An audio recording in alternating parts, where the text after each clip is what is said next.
Hi friends, അപ്പോൾ ഇന്നത്തെ video PBCയുടെ track entry ആയിരുന്നു കഴിഞ്ഞ സൺഡേ.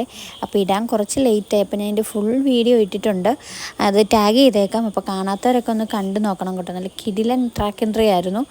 വള്ളംകളി നമ്മുടെ ഓഗസ്റ്റ് 10-നാണ്. അപ്പോൾ അതിൻ്റെ വീഡിയോ ഇടാം. അപ്പോൾ അതൊക്കെ കാണണമെങ്കിൽ ചാനലൊന്ന് സബ്സ്ക്രൈബ് ചെയ്തേക്കണേ. പിന്നെ നമ്മുടെ കാരിച്ചാൽ ചുണ്ടലാണ് ഇപ്രാവശ്യം PBC തുഴയുന്നത്. അപ്പോൾ എല്ലാവരും വീഡിയോ കണ്ടിട്ട് അതിൻ്റെ ഒപ്പീനിയൻ ഒന്ന് കമൻറ്റ് ചെയ്യണം കേട്ടോ. അടുത്തൊരു വീഡിയോ ആയിട്ട് കാണാം. താങ്ക്